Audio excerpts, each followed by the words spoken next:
જય સ્વામિનારાયણ મિત્રો, કેમ છો? મજામાં બેટા? ચલો હવે આપણે 10મા નંબરના ચેપ્ટરની અંદર 2 લેક્ચર બાકી છે બેટા. 2 લેક્ચર બધું પતી જશે, બરાબર? સરસ મજાનો કોન્સેપ્ટ તૈયાર થઈ ગયો. ઓકે, તમારે સ્વાધ્યાયના પ્રશ્નો લખવાના, એમાં કોઈ પણ જગ્યાએ તકલીફ પડે પછી મને ફોન કરવાનો. ચલો હવે તમે ધ્યાન આપજો ખાસ કે હેલોએરિનની ઇલેક્ટ્રોન અનુરાગી વિસ્તરણ પ્રક્રિયા બેન્ઝીનની સાપેક્ષમાં ઉગ્ર પરિસ્થિતિમાં થાય છે. માનો કે 3 માસનો આવો પ્રશ્ન તમને પૂછાય, બરાબર? ઇલેક્ટ્રોન અનુરાગી વિસ્થાપન પ્રક્રિયા, ઇલેક્ટ્રોન અનુરાગી વિસ્થાપન પ્રક્રિયા, રાઈટ? વિસ્થાપન પ્રક્રિયા બેન્ઝીનની સાપેક્ષમાં ઉગ્ર પરિસ્થિતિમાં થાય છે. સમજવાનો બરોબર ટ્રાય કરો. આપણી પાસે બેન્ઝીન છે. બેન્ઝીનમાં 6 પાઈ ઇલેક્ટ્રોન છે. 6 પાઈ ઇલેક્ટ્રોન એ સતત પરિભ્રમણ કર્યા, એટલે પાઈ ઇલેક્ટ્રોન વાદળ છે આપી દો, રાઈટ? જે ઋણ છે. ઓકે, હવે આ ઇલેક્ટ્રોન અનુરાગી આયન છે, જે ધન આયન છે. ધન આયન હોય તો પાઈ ઇલેક્ટ્રોન વાદળ પ્રત્યે શું થાય? આકર્ષણ. સીધી વસ્તુ છે, કારણ કે આ પોતે ધન છે અને વાદળ ઋણ છે, તો આ ધનને ઋણ પ્રત્યે આકર્ષણ હોય. તો ઇલેક્ટ્રોન અનુરાગી આયન જે છે આ બેન્ઝીનના પાઈ ઇલેક્ટ્રોન વાદળ પ્રત્યે આકર્ષાય અને કોઈ પણ એક કાર્બન સાથે જોડાશે. કારણ કે જે કાર્બન સાથે જોડાય છે ત્યાંથી એક ગેસનું વિસ્થાપન કરશે. મતલબ કે ઇલેક્ટ્રોન અનુરાગી આયન વડે બેન્ઝીનના એચનું વિસ્થાપન થાય છે, માટે ઇલેક્ટ્રોન અનુરાગી વિસ્થાપન પ્રક્રિયા કહેવાય. ઓકે, ઇલેક્ટ્રોન અનુરાગી વિસ્થાપન પ્રક્રિયા કહેવાય. બરાબર છે? બરાબર. ચલો હવે બેન્ઝીન વલય હોય એટલે તમારે સમજી લેવાનું કે બેન્ઝીન હોય એટલે ઇલેક્ટ્રોન અનુરાગી વિસ્થાપન પ્રક્રિયા થશે.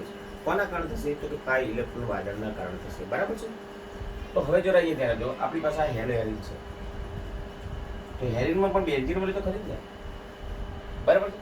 એટલે ઇલેક્ટ્રોન અનુરાગી વિસ્થાપન પ્રક્રિયા થશે. પણ આ જે હેલોજન છે ને એ ઓર્થો અને પેરા નિર્દેશક છે. ઓર્થો પેરા નિર્દેશક સમૂહ છે. એટલે નવો જે સમૂહ દાખલ થશે ને એ ઓર્થો ને પેરા સ્થાને દાખલ થશે. તો એવું શા માટે ઓર્થો ને પેરા સ્થાને દાખલ થશે? કારણ કે દાખલ તો સમૂહ ખરી ને એ ઇલેક્ટ્રોન અનુરાગી ધન આયન છે. હવે તમે જો કે આ હમણાં લાસ્ટ ટાઈમ આપણે શીખ્યા હતા ને સંસ્પંદન બંધારણ, એને જ આપણે બતાવ્યા છે બેટા. ઓકે, તો હેલોજન ઉપર આ 3 અબંધકારક ઇલેક્ટ્રોન યુગ્મ છે, રાઈટ? તો આ એક ઇલેક્ટ્રોન યુગ્મ અહીંયા આવતું રહેશે, ડબલ બોન્ડ થઈ ગયું. તો આ ઇલેક્ટ્રોન યુગ્મ અહીંયા આવતું રહેશે. ઓર્થો સ્થાને ઇલેક્ટ્રોન યુગ્મ આવી ગયું. પછી એ ઇલેક્ટ્રોન અહીંયા આવતું, આ સિંગલ બોન્ડ ડબલ બોન્ડ થઈ જશે. તો આ ઇલેક્ટ્રોન યુગ્મ અહીંયા આવતું છે પેરા સ્થાને. પછી આ ઇલેક્ટ્રોન યુગ્મ અહીંયા આવતું રહેશે, બરાબર છે? અહીંયા આવતું રહેશે. તો આ ઇલેક્ટ્રોન અહીંયા આવતું રહેશે. એટલે આ ઓર્થો સ્થાન, આ પેરા સ્થાન, ઓર્થો સ્થાન. એટલે ઓર્થો ને પેરા સ્થાનની ઇલેક્ટ્રોન ઘનતા વધી જાય. મતલબ ઓર્થો ને પેરા સ્થાન ઋણ બને છે, બરાબર છે? તો ડેફિનેટલી ધન આયન ઓર્થો અને પેરા સ્થાને જ જોડાશે, કારણ કે ઓર્થો પેરા ઋણ બની ગયા ને બેટા. ઓર્થો પેરા સ્થાન વિદ્યુત ઋણ બની ગયા. જે ઇલેક્ટ્રોન અનુરાગી આયન આવે છે તો ધન છે, તો ધન આયન એ ઓર્થો ની પેરા સ્થાને જશે, એટલે દાખલ થતો સમૂહ ઓર્થો પેરા સ્થાને જોડાશે, બરાબર? પણ છતાં પ્રક્રિયા મુશ્કેલ કેમ છે? હવે આ જે છે એ ઇલેક્ટ્રોન આકર્ષક સમૂહ છે. ઇલેક્ટ્રોન આકર્ષક સમૂહ છે, હેલોજન. તો એ શું કરશે? આ બેન્ઝીન વલયના ઇલેક્ટ્રોનને આકર્ષી લેશે. બેન્ઝીન વલયના ઇલેક્ટ્રોન શું કરે? આકર્ષે. એટલે માઇનસ આઈ પ્રેરક અસર કહેવાય. આકર્ષે એટલે બેન્ઝીન વલયની ઇલેક્ટ્રોન ઘનતા ઘટી જાય. એટલે અંદરનું પાઈ ઇલેક્ટ્રોન વાદળ છે ને, જો અંદર ઇલેક્ટ્રોન ઘનતા આમ આવું થઈ જાય, જો ઘટી ગઈ ઘનતા, એટલે અંદરની ઇલેક્ટ્રોન ઘનતા ઘટી જાય. હવે ઇલેક્ટ્રોન ઘનતા ઘટી જાય બેન્ઝીન વલયની, તો જે દાખલ સમૂહ છે એનું આકર્ષણ થોડું ઓછું થઈ જાય, ઝડપી ના આકર્ષાય એમ. કારણ કે ધન છે, આ વાદળ ઋણ છે, પણ વાદળની ઇલેક્ટ્રોન ઘનતા ઘટી જાય એટલે એ પોતે અક્રિય બની જાય, એટલે ક્રિયાશીલ ના બને, એટલે ક્રિયાશીલતા ઘટી જાય. બરાબર છે બેટા? અને માટે પ્રક્રિયા ઉગ્ર પરિસ્થિતિમાં આપણે કરવી પડે, કારણ કે ક્રિયાશીલતા ઓછી હોય તો પ્રક્રિયા કરવા માટે મારે પરિસ્થિતિ કેવી જોઈએ? ઉગ્ર જોઈએ. માટે એટલે મેઇન વસ્તુ કોન્સેપ્ટ આ છે કે આ હેલોજન જે છે ને એ ઇલેક્ટ્રોન આકર્ષક છે, એટલે માઇનસ આઈ પ્રેરક અસર છે. એટલે બેન્ઝીન વલય છે એની ઇલેક્ટ્રોન ઘનતા ઓછી થઈ જાય, એટલે અક્રિય થઈ જાય, એટલે ક્રિયાશીલતા ઘટી જાય, એટલે પ્રક્રિયા કરવા માટે પરિસ્થિતિ ઉગ્ર જોઈશે. બરાબર છે? ઓકે, તો સરસ મજાનો કોન્સેપ્ટ છે. એટલે એક મિનિટ નજર નાખી બેટા.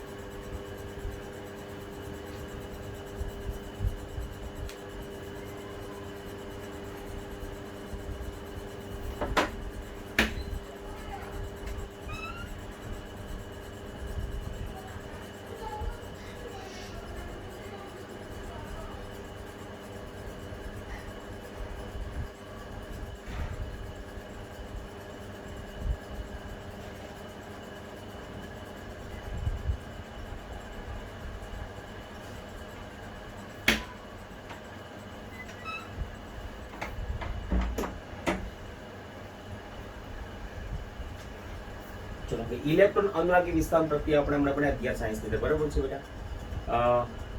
બેન્ઝીનનું ક્લોરિનેશન, બેન્ઝીનનું મતલબ હેલોજિનેશન બરાબર છે, મળે ને આપણે જો હેલોજિનેશન પ્રક્રિયા, હેલોજિનેશન. પછી બેટા કઈ છે તો કે નાઇટ્રેશન પ્રક્રિયા, નાઇટ્રેશન પ્રક્રિયા બરાબર. પછી કઈ છે તો કે સલ્ફોનેશન પ્રક્રિયા, સલ્ફોનેશન પ્રક્રિયા. પછી એફસી આલ્કેલેશન પ્રક્રિયા, રાઈટ. જ્યાં બેન્ઝીન વાળી બેટા આવશે ને ત્યાં બધી પ્રક્રિયાઓ આવશે જ. ઓકે. પછી એફસી એસાઇલેશન પ્રક્રિયા. તો આપણે આટલી પ્રક્રિયાનો અહીંયા અભ્યાસ કરવાનો છે ક્લોરોબેન્ઝીનની બરાબર છે. ઓકે, જોઈ લઈએ. ચલો હું એક જ ચાર્ટમાં તમને બતાવી દઉં એટલે તમારે તૈયાર થઈ જશે.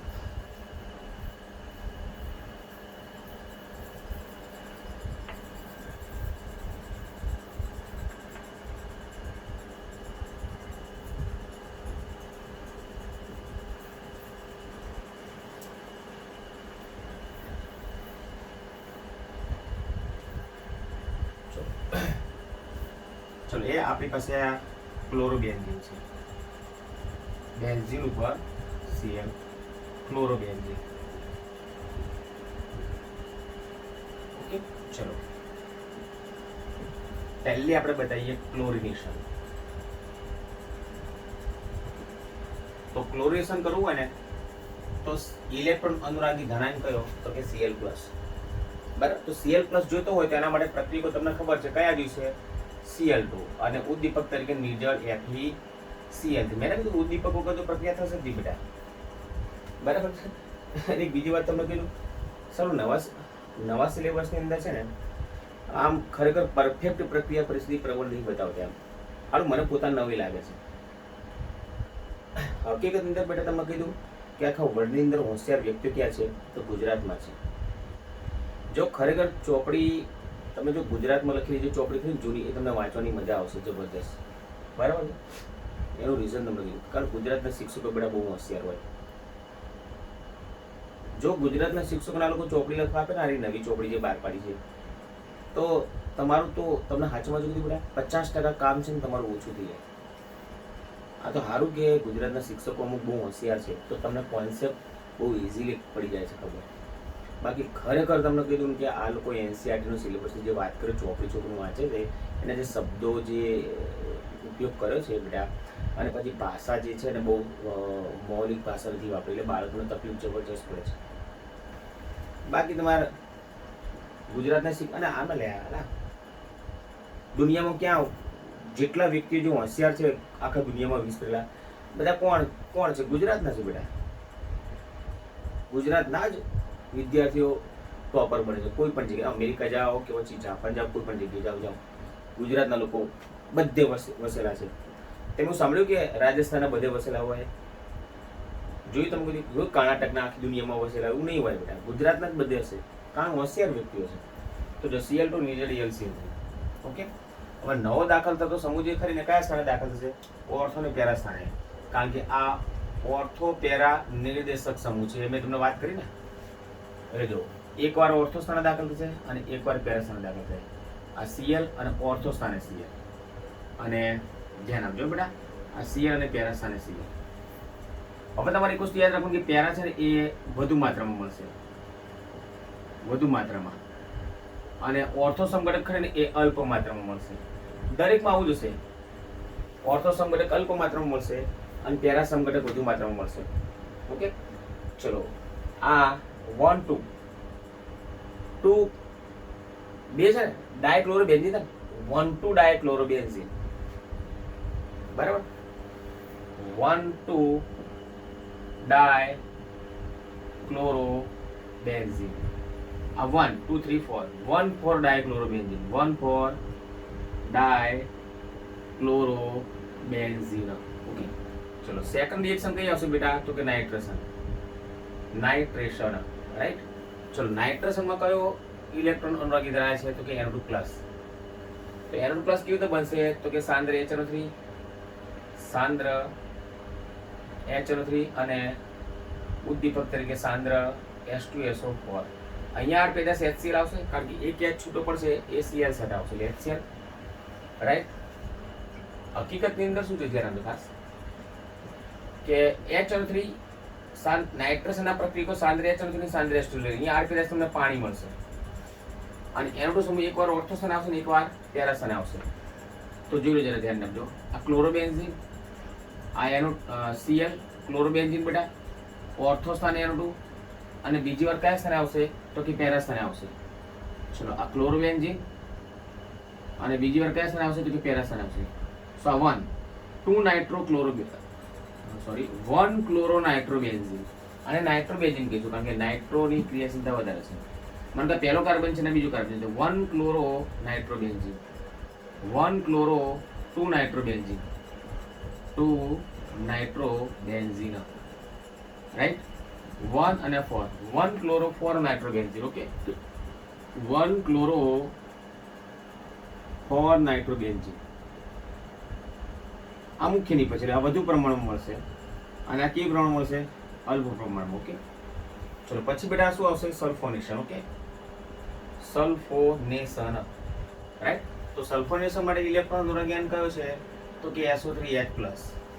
તો SO3H+ કેવી રીતે મળશે તો કે સાંદ્ર H2SO4 ના તમે બે મોલ લેશો ને તો તમને મળી જશે રાઈટ. સાંદ્ર H2SO4 માઈનસ H2 પણ અહીંયા તમારે ડેલ્ટા લખવાનું આવશે તમારે ચોપડી પર મળી જાય. આમ તો જો કે દરેકમાં તાપમાન આવે જ તમે લખશો તો તમને કોઈ ખોટો આપશે નહીં, મને એટલી ખબર પડે છે ઓકે. તો અહીંયા ઓર્થો સ્થાને SO3H આવશે ક્લોરોબેન્ઝીન એના ઓર્થો સ્થાને SO3H આવશે રાઈટ અને ક્લોરોબેન્ઝીન કયા સ્થાને આવશે SO3H પેરા સ્થાને SO3H આવશે રાઈટ. તો ચલો આ 2 ક્લોરોબેન્ઝીન સલ્ફોનિક એસિડ. હવે આ કાર્બન પહેલો કહેવાશે અને આમ તો શું લખાય orthochlorobenzene sulphonic acid orthochlorobenzene sulphonic acid BSA અને આ parachlorobenzene sulphonic acid BSA okay benzene sulphonic acid. ચલો હવે શું આવશે બેટા FC આલ્કિલેશન ચલો FC આલ્કિલેશન નું શું જોઈશે તો કે CH3Cl અને નિર્જળ AlCl3 ઉદ્દીપક ભણી ગયા છે બેટા આપણે 11 સાયન્સમાં આવી ગયું છે ઓકે બરાબર. અને અહીંયા આવશે R+ માઈનસ HCl. હવે CH3 ક્યાં જશે એકવાર ઓર્થોસ્થાને એકવાર પેરાસ્થાને આવશે ઓકે બેટા. તો જોઈ લો જરા ધ્યાનથી આ Cl ઓર્થોસ્થાને CH3 જો આ પેરા સમઘટક છે ને એ વધુ પ્રમાણ મળશે એ દરેકમાં તમારે લખવાનું અને ઓર્થો સમઘટક કેવો મળશે અલ્પ પ્રમાણ મળશે.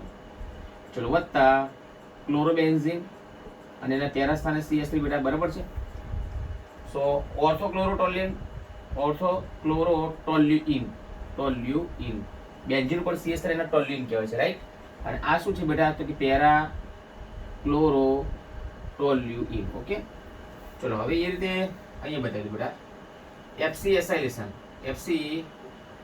Acylation Friedel Craft FC that is Friedel Craft Friedel અને ક્રાફ્ટ નામના વૈજ્ઞાનિકો શોધી હતી ને આલ્કિલેશન અને એસાઇલેશન માટે આપણે એને આગળ શબ્દ લખાય છે FC ઓકે. તો અહીંયા આવશે એસિટાઇલ ક્લોરાઇડ CH3COCl અને નિર્જળ AlCl3 ઉદ્દીપક AlCl okay R+ minus HCl આ Cl જતો રહેશે ને હવે COCH3 દાખલ થશે એકવાર ઓર્થો સ્થાને અને એકવાર પેરા સ્થાને. પણ આમાં યાદ રાખવાનું બેટા પેરા સમઘટક જે છે ને એ વધુ માત્રામાં મળશે અને ઓર્થો સમઘટક કેવો મળશે અલ્પ માત્રામાં મળશે. દરેકમાં તમે લખશો ઓકે બેટા. ચલો હવે ક્લોરોબેન્ઝીન ઓર્થો સ્થાને COCH3 અને વત્તા ક્લોરોબેન્ઝીન અને પેરા સ્થાને COCH3 રાઈટ. જો આને એસિટોફિનોન કહેવાય. બેન્ઝીન ઉપર COCH3 હોય ને તેને એસિટોફિનોન કહેવાય. ઓર્થોક્લોરો એસિટોફિનોન અને પેરાક્લોરો એસિટોફિનોન ઓર્થોક્લોરો